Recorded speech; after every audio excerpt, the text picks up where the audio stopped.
Lastly, we're not going to go through the full episode here, but last week we finished the show with a voice message you sent in. You and me are very far apart because we haven't had much of a Yeah. chance to get in sync on this. The No. Acolyte. We're very far apart. It is now similar to the boys, 2 episodes to go. When you're listening to this, the episode will be released this evening or like late Tuesday, early Wednesday. Um, you turned on this pretty much as soon as Chimera was revealed as the Sith.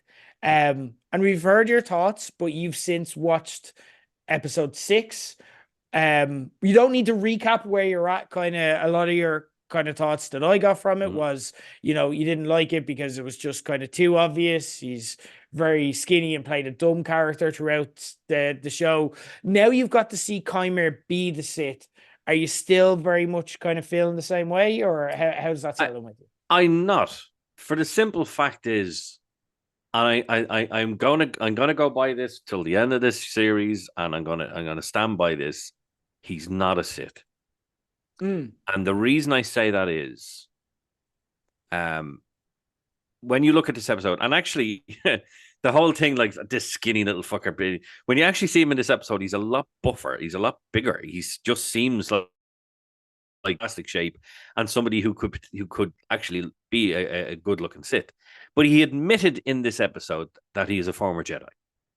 So I'm putting that together with these marks on his back, and I think I know where those fucking marks came from as mm, well. I think we all know where the they're marked. rips. Them. Oh yes, we know where their marks came from. I think he is not a Sith. I think he is a dark Jedi, somebody who has fallen to the dark side. That doesn't make you a Sith. Has he Balin maybe Skull type, maybe, yeah. Grey Possibly, yeah, Jedi type, yeah, exactly, yeah, possibly. But I don't think we're going in the direction of a Sith. I think we're going to have somebody who, um, has turned to the dark side, but that doesn't make you a Sith. We've had these other kind of tones of gray and light and dark and stuff like that. So you've had the witches, and the witches were just different types of force users that obviously the Jedi didn't like. Where now, I think by the next episode, we're going to find out exactly what happened they when the better give when it the to twins us. when the twins were younger. I think we're going to find out exactly what happens. I also feel like we're possibly. I don't want to say this. We're possibly getting a double turn here of the Yeah. of the twins turning. One is going back to the light, the other's going a little bit to the dark side. And you're like, Jesus, what the fuck's going on with this show? Kamir, I just feel now that he basically has turned. He is a dark Jedi, but he is not a Sith, which would keep canon correct. And that's the thing that keeps drilling into my head is like, are they going to break canon? People were going mad that, oh my God, why is ki-di-mundi in this? He was only born in this state. This is like, that's not canon. That was just something that was in an encyclopedia once, and that has not been confirmed Mm. by any source anywhere. So they can have ki-di-mundi in it. That's fine. I don't care. But it was ki-di-mundi that said in Phantom Menace, the Sith have been dead for a millennia. Don't break the fucking canon. Okay. Okay. Can Don't. I can I maybe calm you down and allay your fears a little bit here? Okay. They're Because I not. They're not. They're not Sith. I'm just saying that now. They're not Sith. Okay. And I don't disagree. Okay. Last week when you sent your message, I felt I disagreed strongly. I thought episode 6 was a bit of a. They needed an episode to breathe because so much happened in episode 5, and I didn't mind them resetting and I didn't mind spending time with the characters. It was a bit irritating when they kept being like, well, I'll tell you what happened. Oh, no, wait, I think that's the kettle boiled. I'll go over here. And then it's like, well, now I'll tell you what happened. Oh, my tea's really hot. Oh, I can't drink it. And they kept teasing us with that. And it got annoying to the point that now it is like, it's the same director who did episode 3, the flashback episode. So they're going to give us the other side of that, which we speculated at the time was going to happen, that we hadn't seen the full story and we kind of knew that. For me, I felt, did you ever watch Ted Lasso, by the way? Yes. Okay. There's a quote in Ted Lasso, and I feel that it applied to where you were emotionally in that reactive state after episode 5 when Chimera just wasn't sitting well with you, okay? And the quote is, be curious, not judgmental. I fucking knew you were going to say And that. I felt you were being a bit judgmental where you should have been a bit more curious. There's a reason I'm not that worried about this, okay? Am I saying this is going to be an amazing finish? This is going to be up there with Andor and The Mandalorian, the best of The Mandalorian, and one of the best Star Wars stories ever. No, I'm not saying that. Again, it can go either way right now. This isn't a bad TV series, and it could be potentially great for how it challenges the canon. I love the general concept of what they're going for, and that the Jedi are actual dicks, like for trying to dictate. We own the Force, and this is our toy, and you can only play with this toy if you play with it our way. And I liked where that general idea, and I think it's going to go further into that. But I'm not worried about this. In fact, I know you were kind of worried about them breaking canon when you saw ki-di-mundi initially.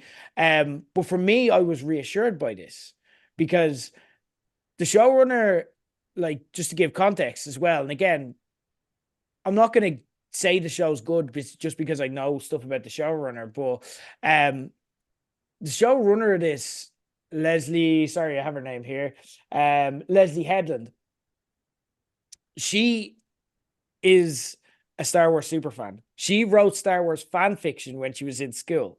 Like, she gets it. She knows who ki-di-mundi is. She knows what he said in The Phantom Menace. She knows. She gets it. So for me, when I saw him and I knew that that was it, I'm like, we're grand.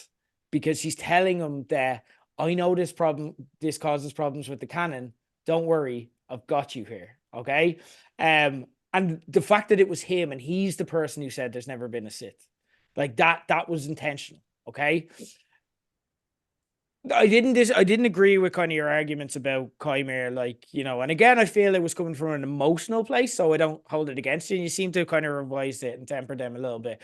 I don't think him being skinny has anything to do with it. Like, he is, like, Manny Jacinto, like, he's skinny. Jacked, yeah. He's in shape, but he's skinny. But also as well, like, physical, you've never had to be physically in shape to be a Jedi. You know what I mean? Like, it's like saying Rey couldn't beat Kylo in a fight because, she's a woman and she's not as strong. Like, it's never been a thing in the Force. Like, you can be whatever you want and still kind of get by if you're well trained and so on.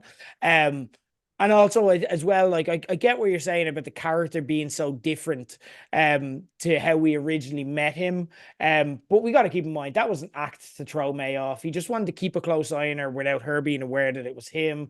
And again, now we've got a chance to spend an episode with him in the character and kind of hear his story and hear that he's maybe not this evil being who's out to just kill everyone at first sight, and he just wants to be understood and live his life, and he feels persecuted, and maybe not everything he does is right, but he feels that it's right and he feels justified. And again, then you have we see the whip marks in his back, and we're introduced to Verdestra's whip lightsaber, which of course is a legendary thing that's now been brought to canon now through this story. So it looks like he was probably tortured as a youngling, and probably has very good reasons for feeling how he feels, even if, again, don't agree with all of his methods.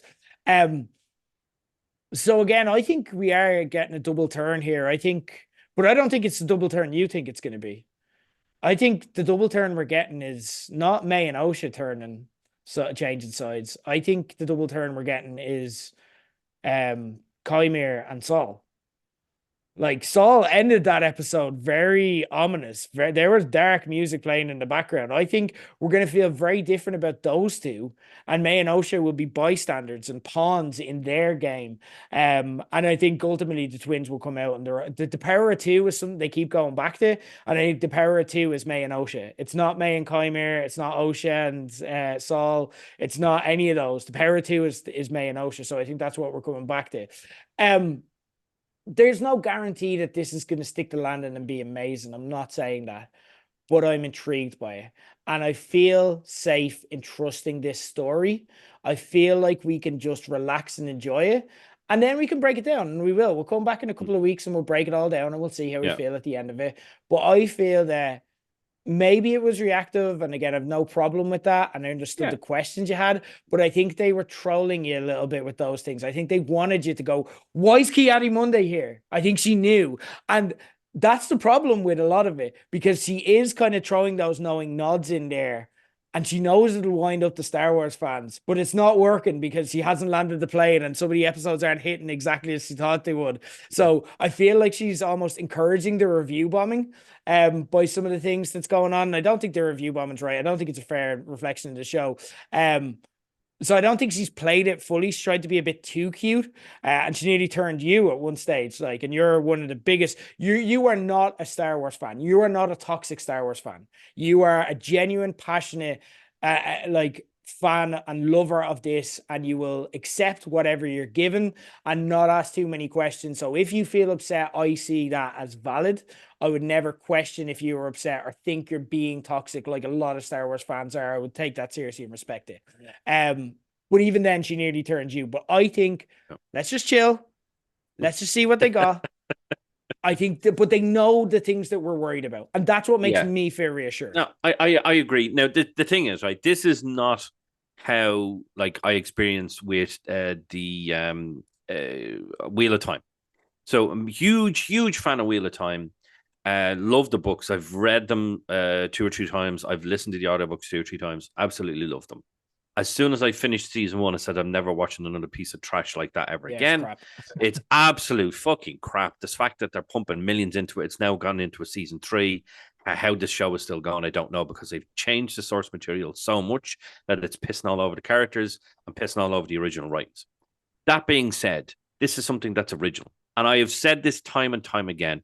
Just be grateful and happy that we're getting Star Wars, because all we had was 3 movies, and then we had 6 movies, and then we had a little bit more, and then we got a whole lot more. So just be happy we're getting Star Wars. I don't hate this show.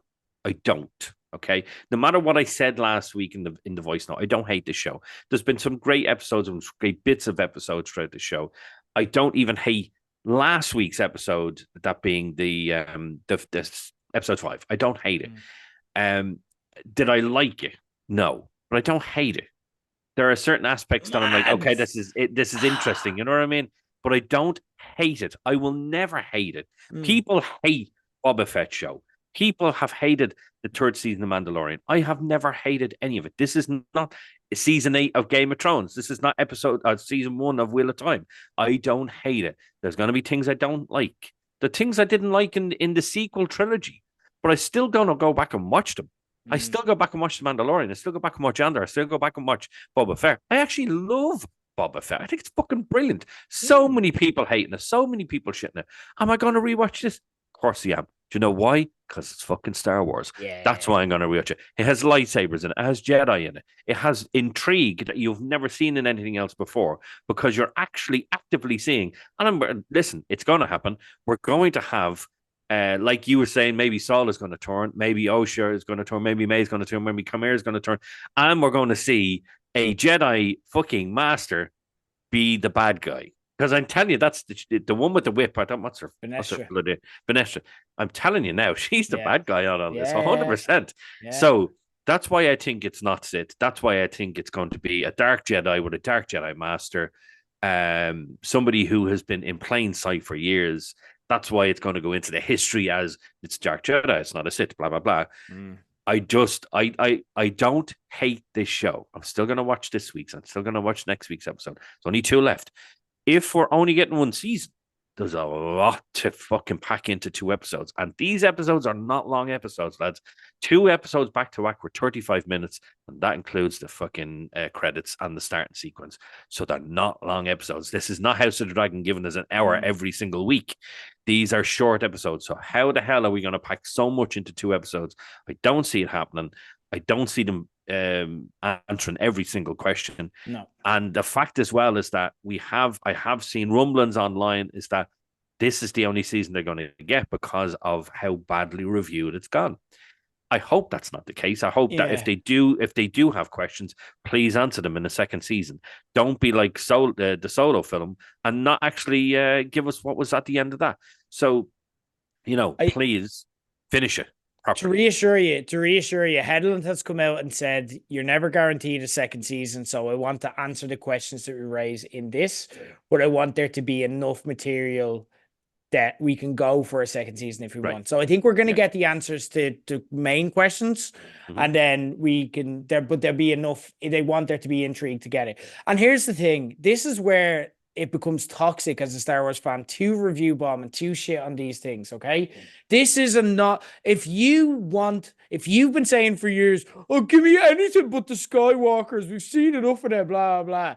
They did it. They did it now. You are going to get Skywalker up your arsehole for the rest of the time if this doesn't work now. Because they're going to be like, well, we have to go back to the Skywalkers. They're the only thing that work. Skywalkers have to be in it. The Mandalorian movie, we're going to get Luke. Reboot fucking computerized Luke. We're going to get Skywalkers everywhere because they're going to be like the only things that work are Skywalkers. And this is a chance for an original story, telling something different and challenging it. And they're just not going to go with this stuff again if this doesn't work. So I'm rooting for it to land the plane, not just because I'm biased towards this show, but because I want new fucking stories. And this dared to be different, and the toxic element of the Star Wars fan base shit all over it. So I'm rooting for this. Not just because I want good TV, not just because I'm enjoying the show's highs are much higher than the lows are low, for me.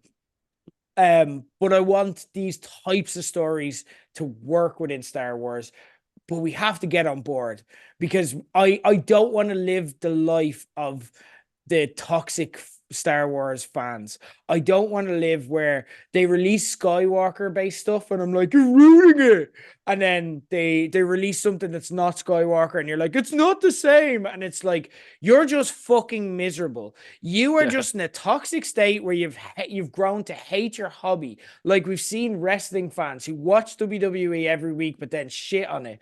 And it's like, you now hate your hobby. I don't want that to be the sole influence of content in Star Wars. I want more content like this. I want content that swings. I don't care if it misses every now and then, as long as it's swinging and challenging and telling me new stories, and this does. So I'm rooting for the Acolyte anyway, personally. I'm glad to hear you are as well. You're a bit more kind of moderate this week. So